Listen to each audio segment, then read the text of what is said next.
ce film-là, il dure 3 heures, hein, je le regarde matin, midi, soir, pas de problème, tu vois. Je suis comédien, je suis aussi réalisateur, ça veut dire que j'écris des histoires et j'essaye de raconter des histoires.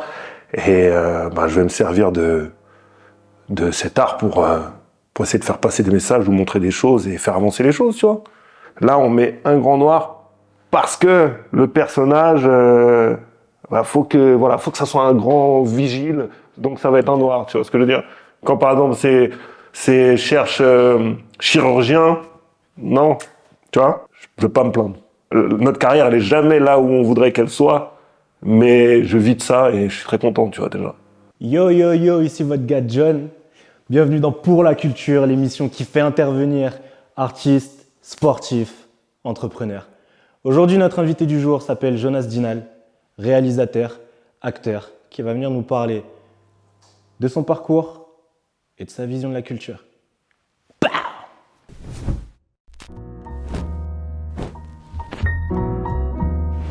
Culture, culture, culture. Got a get key from the vultures. Culture, culture. Melanated soldier. Culture, culture. Jonas, bonsoir. Tu vas bien? Salut John. Tranquille? Merci pour l'invite. Hein. Bah écoute, merci à toi d'être venu, ça nous tient à cœur. Est-ce que tu peux te présenter un petit peu en quelques mots En quelques mots, Jonas Dinal, comédien, réalisateur aussi. J'ai 37 ans. Et voilà. Du coup, nous, on aimerait savoir, en fait, qu'est-ce qui t'a poussé un petit peu à faire ce métier, cette passion, en fait? T'as du temps, hein? Ouais. On va dire que j'ai ce truc-là depuis tout petit, entre guillemets, où j'aime faire le pitre, tu vois. Même si là, on me voit dans des rôles plutôt méchants et tout, moi, depuis tout petit, j'aime faire le pitre, j'aime me mettre en scène. Ça a toujours été. Et ce qui s'est passé, c'est que moi, j'ai grandi dans une petite ville en Seine-et-Marne.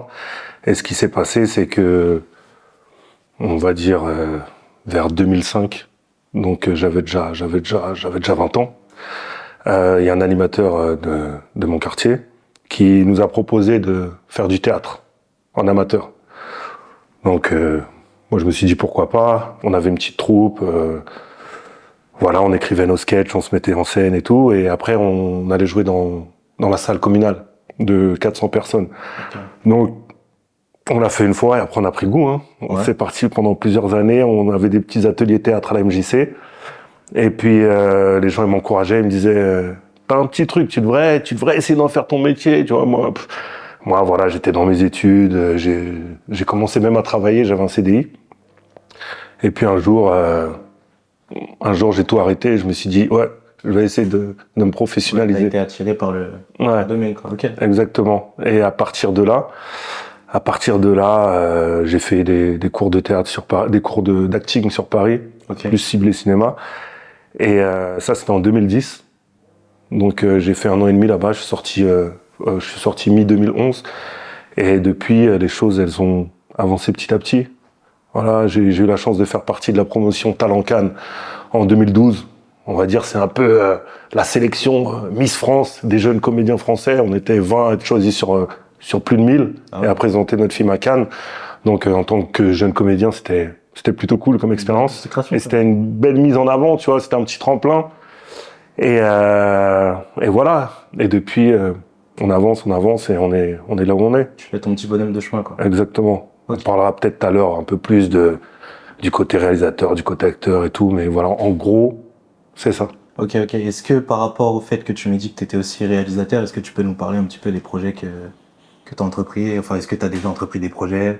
En réalisation, déjà, je me suis formé par moi-même, avec Internet, c'est la passion qui m'a poussé, en fait, en réalisation. J'ai acheté à l'époque un 5D, tu vois, c'est un réflexe quand ça commençait à se démocratiser les vidéos en réflexe et tout. Et j'ai commencé mes petits courts-métrages, j'ai commencé mes petits trucs, j'ai appris. Et déjà, avant, je faisais de la mise en scène en théâtre, avec la petite troupe amateur où on écrivait, on se mettait en scène, etc. Et voilà, j'ai appris sur le tas. Et j'ai fait quelques courts-métrages, dont un en 2017, je crois, qui a fait un peu le tour du monde, entre guillemets, et qui a reçu quelques prix. Ok. Donc voilà, ça c'est le côté réel et on parlera peut-être tout à l'heure de ce qui est à venir, mais voilà, j'ai des projets en cours par rapport à ça. On y viendra. On va y venir. Tu me parlais d'une session théâtrale MJC à l'époque, Ouais. des débuts. Est-ce que tu peux nous en dire un petit peu plus ou... Ah bah, qu'est-ce qu'on pourrait dire? Bah, déjà, notre troupe, elle s'appelait Ghetto Gag. Ok. Donc tu vois un peu le truc déjà. Ouais. Donc c'était voilà, Comique en fait. c'était plutôt comique, exactement. L'animateur de la MJC nous a proposé ça. On devait être 6-7, on était chaud bouillant, on écrivait nos sketchs. C'était un peu des sketchs un peu comme Les Inconnus, tu vois, soit des parodies d'émissions, soit des sketchs qui mettaient en avant des problèmes sociaux justement, parce que voilà, on était si jeunes, tu vois, si jeunes de quartier un peu, tu vois. Et donc voilà, on a kiffé, on s'est mis en scène dans notre salle communale. Ensuite, on a été jouer dans des petits festivals, dans des hôpitaux pour les enfants handicapés. Tu vois, c'était vraiment enrichissant comme expérience. Et vers la fin, c'était pas encore l'ère du buzz vidéo et tout, tu vois. Mais dans nos spectacles, on mettait toujours du temps à se préparer entre les sketchs.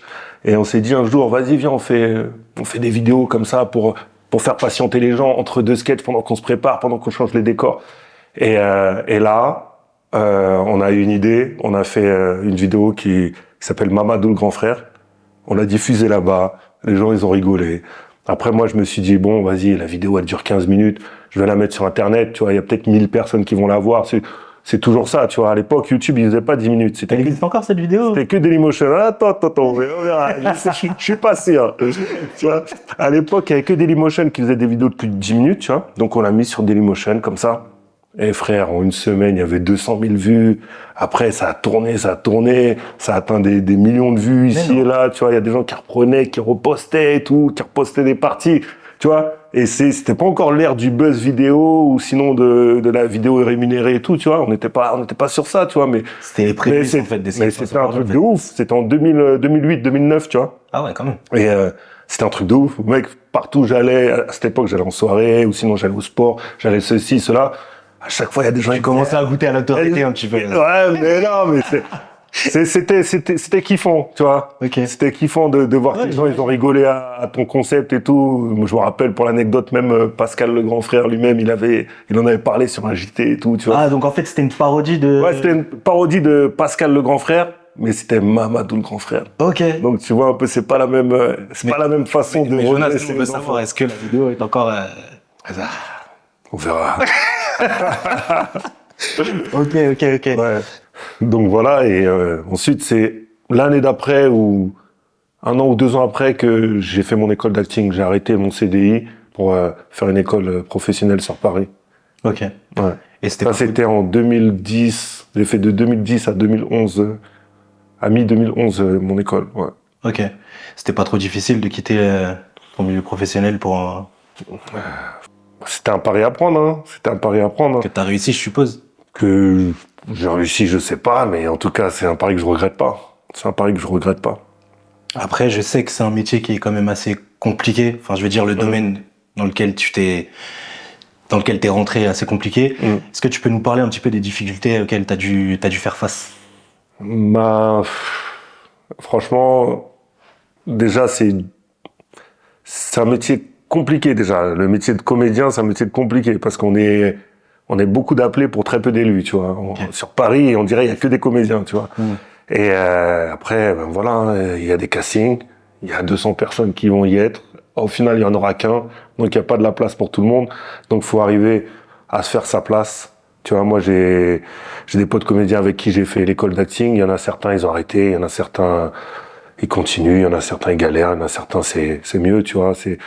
Voilà, c'est vraiment c'est vraiment un métier dur. Et moi, en tant que grand noir, il y avait voilà les difficultés qui vont avec, tu vois. À savoir qu'on nous propose principalement, on nous proposait parce que ça commence à changer que des rôles clichés, tu vois. Faut que là on met un grand noir parce que le personnage faut que ça soit un grand vigile, donc ça va être un noir, tu vois ce que je veux dire. Quand par exemple c'est cherche chirurgien, non, tu vois. Ouais, j'imagine. Et voilà, C'est quoi, tu faisais plus le bandit, j'ai fait, ouais, policier, agent de sécu, et je regrette pas, hein. Mais c'est vrai que parfois t'as envie de faire autre chose, tu vois. Et c'est vrai que voilà, en France, on va pas se cacher, le cinéma, c'est assez compliqué, voilà, pour les personnes noires et les personnes asiatiques aussi encore plus, tu vois. Voilà, ça peut être que ça soit Asie de l'Est ou les Indiens, tu vois. On en voit très peu à l'écran, alors que frère, on en voit dans la rue partout. On voit des Noirs, on voit des Asiates, tu vois. Moi, mon dentiste, il est asiate. Je vois pas trop de dentistes asiates dans les films, tu vois. Après, je pense Quand dans les films, on va mettre un asiate en livreur, mafia, tu vois. C'est toujours ça. Cliché. C'est le problème, mais c'est que là, on va rentrer dans un débat, on peut rentrer dans un... Ouais, mais le débat est important. C'est vrai. Ce débat est important, mais comme je te disais, les nouvelles générations arrivent, les choses changent. On voit aussi que on est dans un monde qui s'éveille, tu vois, notamment avec tout ce qui est woke et tout, tu vois. Moi, je trouve que c'est une bonne chose parce que voilà, ça permet à toutes les minorités, que ça soit ethnique ou sexuelle, tu vois. Entre les femmes, par exemple, bah ça permet voilà qu'on commence à être un peu sur un pied d'égalité avec tout le monde. Et donc on est dans cette mouvance et c'est bien, c'est une bonne chose. Et qu'est-ce que tu penses du coup du mouvement féminin? Non, je rigole. On pourrait en parler de tout ça, mais je pense pas. Je rigole, c'est pas le sujet, c'est pas le débat. Mais ouais, c'est vrai que je pense qu'aujourd'hui c'est quelque chose d'assez palpable. Mais du coup, est-ce que t'envies les Omar Sy, les Ahmed Silla, tous ceux qui sont aujourd'hui, on va dire, au devant de la scène, entre guillemets? Envier sans le côté péjoratif, bien sûr. Bah, bien sûr que c'est des modèles. C'est des modèles de réussite en acteurs et en acteurs noirs en France. Donc, bah ouais, c'est bien sûr que j'aimerais avoir une carrière, ne serait-ce que le quart de leur carrière. Ça viendra, je pense. J'espère. Ça viendra, si Dieu veut. Je pense aussi. En tout cas, je fais tout pour. Parfait. Et est-ce qu'aujourd'hui, du coup, t'arrives à en vivre de ta passion? Est-ce que j'arrive à en vivre? Ouais. J'ai la chance d'en vivre depuis 5-6 ans maintenant. Donc voilà, je suis dans l'intermittence du spectacle. Je travaille assez pour être intermittent. Et c'est une chance. C'est une chance de pouvoir vivre de sa passion, tu vois. Tu m'étonnes. Donc non, de ce côté-là, je suis très content. Et du coup, une petite question aussi pour tous ceux qui nous regardent, qui sont curieux. Dans quel projet on peut te voir, t'apercevoir? Est-ce qu'il y a des projets actuels ou... Ouais, il y en a. Je suis content parce qu'il y en a de plus en plus. C'est vrai que moi, comme je te disais tout à l'heure, j'ai commencé en 2012. Et voilà, au début, c'était un projet par-ci, un projet par-ça, un projet par-là, excuse-moi. Et à côté, au début, j'étais obligé d'avoir un petit taf, tu vois, alimentaire, on va dire. Et là, ça fait 4-5 ans que je commence à avoir des projets de mieux en mieux, tu vois, des rôles de plus en plus consistants. Et là, les derniers trucs là où on peut m'apercevoir en ce moment, il y a par exemple la série Hors Noir qui se trouve sur le replay de, je sais pas si on peut dire les marques, M6, tu vois. Il y a aussi Le Roi des Ombres, un film, une idée originale de Caris, ouais, qui est sur Netflix, qui est sorti vendredi. Là, pour l'instant, il fait top 1 en France. Donc, je vous invite tous à aller le voir. Et, parfait, d'ailleurs. Et après, voilà, il y a des projets en VOD dans lesquels j'ai joué, La Troisième Guerre, Terrible Jungle, des trucs qu'on peut encore trouver soit sur MyCanal ou soit en VOD. Donc ça, c'est les projets qui sont sortis il y a pas trop longtemps. Et là, prochainement, je sais pas si tu m'as posé la question. En tout cas, prochainement, là, je vais tourner aussi des choses qui devraient sortir vers la fin de l'année. Ouais, bah tiens, ça tombe bien. Parle-nous-en un petit peu. Même tout à l'heure, tu me disais que tu t'étais un petit peu dans la réalisation. Dans la réal aussi. Ouais, carrément. Est-ce que tu as des projets pour l'avenir? Est-ce que c'est top secret? Ah ouais. Non, bah déjà, du coup, au côté acting, il y a un projet qui devrait sortir cette année. J'ai pas encore de date, mais c'est au moins pendant les grandes vacances scolaires. Ça s'appelle Anti-Gang 2. C'est avec Jean Reno notamment. Et dans lequel je suis, ça sortira sur Disney+. Et là, je vais rentrer en tournage pour Netflix et Amazon. Après, je peux pas en parler, mais ça sortira fin de l'année, début de l'année prochaine. Ça, c'est en tant que comédien. Et en tant que réalisateur, j'avais fait, comme je t'avais dit, des courts-métrages jusque-là. Ouais. Et là, j'ai fini de coécrire mon premier long-métrage avec une réalisatrice franco-américaine qui s'appelle Shan Couture. Et on a coécrit un film qui se passerait entre la France et la Louisiane. Et il a une prod qui l'accompagne. Maintenant, la prod est en train de réunir le financement. Après, ça, c'est des choses qui peuvent mettre des années, tu vois. Les films comme Intouchables, même ça a mis au moins 5 ans à se faire, voire 8 ans, tu vois. Donc, c'est du taf qu'on a fait. On est content du scénario. On a de bons retours. On a gagné des prix par rapport au scénario. Maintenant, ça veut rien dire. Maintenant, faut laisser la prod travailler, essayer de réunir les fonds et penser à autre chose. Là, j'ai déjà une autre idée de long métrage, tu vois, que je vais commencer à coucher. Et voilà, du côté réel. Ok. Ça te permet de pouvoir voyager aussi, c'est... Ouais, clairement. Clairement. Quand mon film il était en festival, je l'ai accompagné au Canada, aux États-Unis. Donc voilà. Même mon métier de comédien aussi, tu vois. J'ai eu la chance d'aller dans des festivals ici et là. Tu vois, je suis allé à Venise. Le Festival de Venise, c'est un gros festival européen et tout, tu vois. Donc non, je suis content. Même en tournage, l'année dernière, j'ai tourné, par exemple, aux îles Canaries, j'ai tourné à La Réunion. Voilà, je peux pas me plaindre. Tu vois, notre carrière, elle est jamais là où on voudrait qu'elle soit, mais je vis de ça et je suis très content, tu vois, déjà. Amen. Amen. Ok, du coup, j'ai une petite question aussi que j'aime bien poser. Ouais. Si tu devais revenir 10 ans en arrière, Ouais. quel conseil tu te donnerais? 10 ans en arrière, 2023 moins 10, ça fait 2013. On va dire, si je devais revenir quand je suis sorti d'école d'acting, en fait, j'ai appris beaucoup pendant ces 10 ans, tu vois. Mais franchement, je me donnerais pas de conseils parce que j'ai pas mal suivi mon instinct, tu vois. Et tu vois, j'ai jamais été aller lécher le cul d'un tel, tu vois. J'ai toujours fait au feeling. Nos relations amicales et tout dans ce métier, elles sont toujours venues comme ça. Et après, ça a porté ses fruits. Des fois, je m'y attendais même pas. J'étais même pas là pour ça, tu vois. Et je regrette rien en fait, parce que comme je te dis, j'ai toujours été instinctif et j'ai réussi à avancer dans ma vie privée, tu vois, comme il faut, avec ma famille et tout. Et là, je vis déjà de ce métier-là, tu vois. Donc ça prendra le temps qu'il faudra pour que on grandisse, tu vois. C'est en train de se faire. Et mais je crois que je referai tout pareil. Ça sert à rien des fois de vouloir brûler des étapes ici. Après, tu vas mettre en danger ta famille. Tu vois, moi, c'est family first déjà. Donc, de ce côté-là, je suis content parce que ça va. Et après, niveau taf, j'en vis. Donc, il y en a qui ont pas cette chance. Je vis de ma passion, donc c'est cool. Donc, franchement, je referai tout pareil. Tiens, entre parenthèses, est-ce qu'il y aurait un acteur, une actrice à l'international que tu aimerais rencontrer sur un tournage? Ouh, que j'aimerais rencontrer, Ou avec qui tu aimerais travailler, bien sûr. franchement, tonton, hein. Ouais. Denzel. Qu'est-ce que je te dis? Non, il y en a un paquet, mais ouais, Denzel.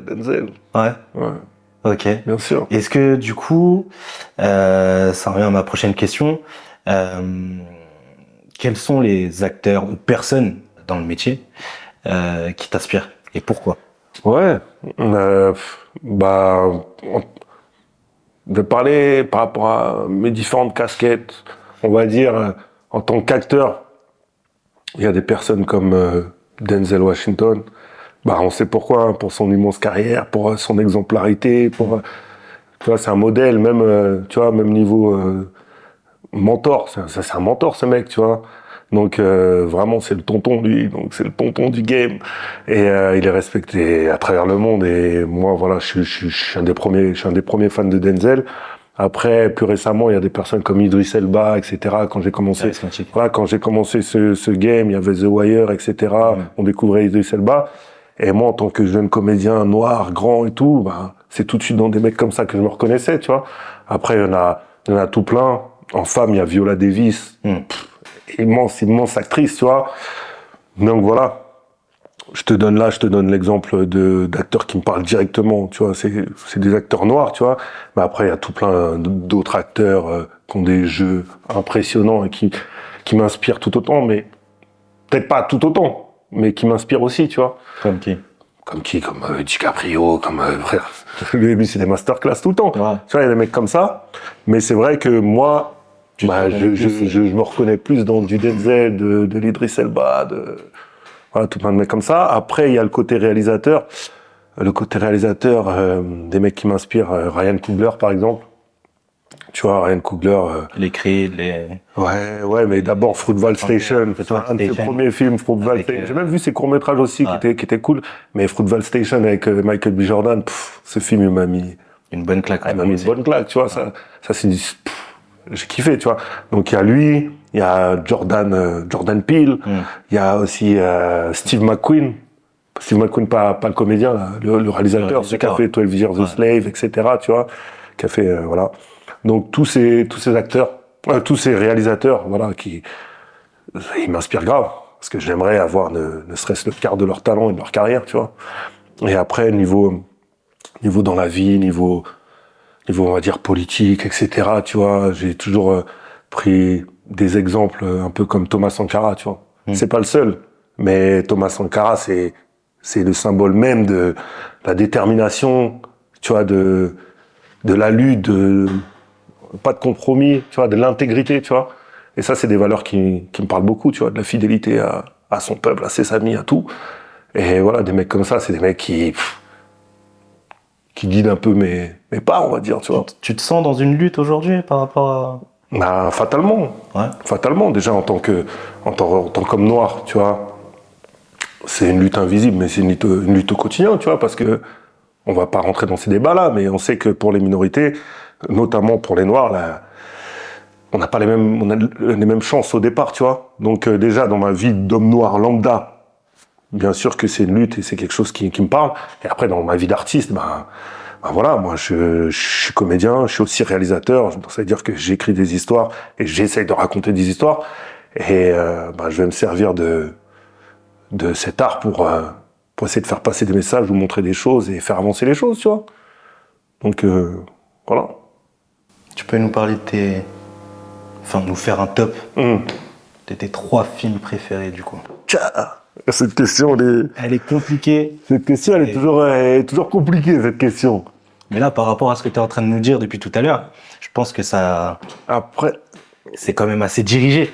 Ouais, c'est assez dirigé. Après, il y a tellement de films que j'aime. Mais moi, je vais te parler, par exemple, de films que, s'ils passent à la télé, là, je le regarde. Je m'arrête dessus, je le regarde. Tu vois, il y a beaucoup de films que je kiffe, mais j'ai pas spécialement envie de les revoir ou, tu sais. Mais on va dire, il y a 3 films, et c'est des films bien sûr de mon enfance, tu vois. Il y a 3 films que je regarderai quand tu veux. Il y a Les Évadés, The Shawshank Redemption, tu vois, avec Morgan Freeman et Tim Robbins. Ce film-là, il dure 3 heures, hein, je le regarde matin, midi, soir, pas de problème, tu vois. Il y a ce film-là, il y a Boys in the Wood, qui est... un peu plus trash. Mais c'était le premier film, tu vois. Moi, en tant que jeune mec, je devais avoir 7-8 ans, tu vois. C'était le premier film qui mettait la communauté rhône en avant, que ce soit en France, que ce soit aux États-Unis et tout. C'était le film où je pouvais voir un peu des semblables à l'écran, tu vois. Enfin, le bon film, tu vois. Je te parle pas des Black Micmac, des choses comme ça qui existaient déjà. Et moi, de toute façon, j'étais trop jeune pour, qui parlait de ça, tu vois. Et notamment, il a été reçu à Cannes. Ce film-là, voilà, il a marqué un début de quelque chose. Tu vois, c'est le film qui a marqué le début de toute cette ère-là, tu vois, de cinéma. Donc, Boys in the Wood, deuxième. Et le troisième, Un prince à New York. Un prince à New York, mec. Ah ouais, celui-là, je connais les répliques de A à Z.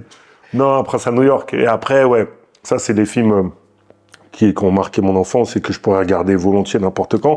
Après, je peux te citer des films un peu plus récents, un peu genre Fruitvale Station, Take Shelter. Take Shelter, c'est un film, je pense pas spécialement que tu l'aies vu, mais ce genre de film, c'est un film qui m'a mis une claque. Il y a, Warrior. Très bon film, ouais. Avec Tom Hardy, là, tu vois, ce film-là, pareil, c'est ma cam, ça, tu vois. Il y a des films comme Queen and Slim aussi, tu vois. Ouais. Et après, il y en a un paquet, mais ça, par exemple, c'est des films, tu vois, qui... Mais c'est marrant parce que, par rapport à ce que tu me dis depuis tout à l'heure, ça reflète vraiment ta personnalité, j'ai l'impression. Moi, je pense, un minimum. On te reconnaît, en fait, c'est pour ça que je te pose cette question aussi, tu vois. Mais j'aime bien savoir pour reconnaître un petit peu la personnalité de tout à chacun. Et ouais, pas mal. J'aime beaucoup cette liste. Donc n'hésitez surtout pas à regarder les films qu'il vient de mentionner parce qu'ils sont vraiment au top. On touche à la fin. Ok. J'aimerais te poser 2 questions. Ouais. Du coup. Qu'est-ce que ça va être comme question? Cette question, elle est assez importante pour nos téléspectateurs. J'aimerais que tu nous donnes un conseil pour ceux, enfin, du moins pour ceux qui souhaitent rejoindre ton milieu, ton domaine, qui sont attirés par le 7e art. Ok. Qu'est-ce que tu leur donnerais comme conseil? Ça, c'est une question en plus que souvent je reçois en message privé et tout, des petits jeunes qui m'ont vu dans tel truc et tout, qui me disent ouais, j'aimerais bien faire ci et faire ça et tout. Donc j'aime bien justement prendre le temps de leur répondre, essayer de leur conseiller comme je peux à mon niveau, tu vois.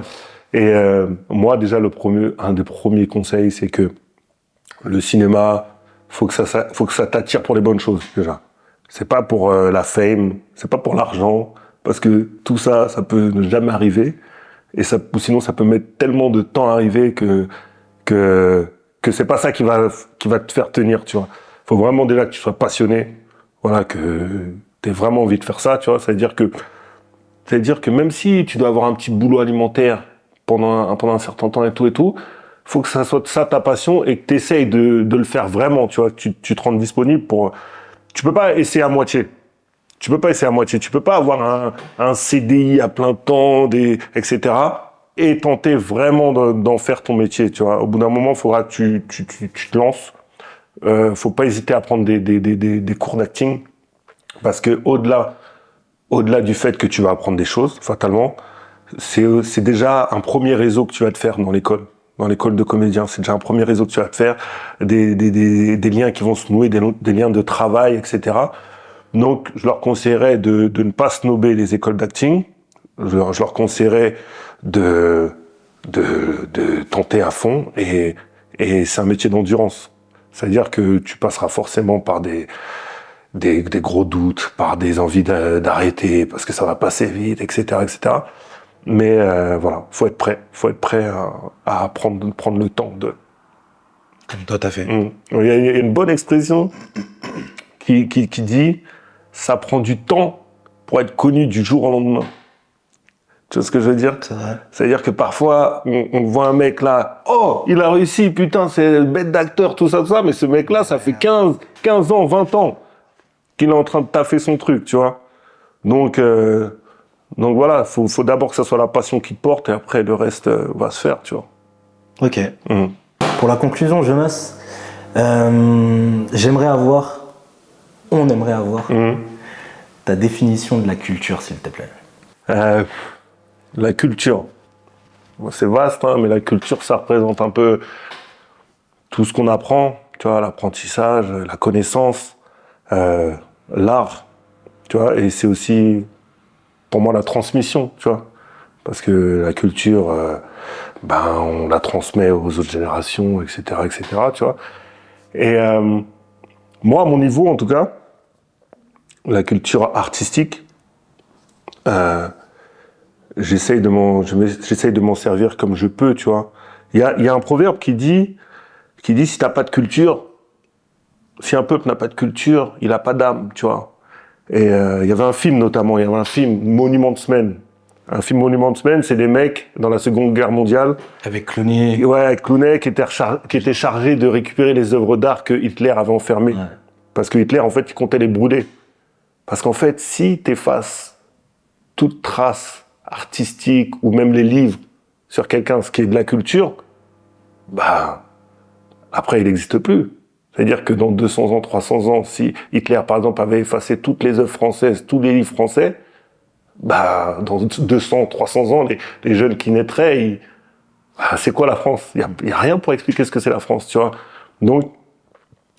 Donc la culture, c'est important. Et moi, à mon humble niveau, j'essaie d'apporter ma pierre à l'édifice du côté artistique en racontant des histoires qui me parlent, tu vois. En tant que jeune réalisateur français afro, j'essaie de raconter, voilà, des histoires qu'il y a déjà ailleurs ou pas. J'essaie de la raconter à ma manière et qui s'insèrent dans le paysage audiovisuel et que les gens se nourrissent de ça aussi, tu vois. Donc voilà, ma définition de la culture, elle est un peu vague, mais la culture, il s'agit de transmission et de pas la perdre, tu vois. Et on s'arrêtera là. Jonas, merci. Merci, John.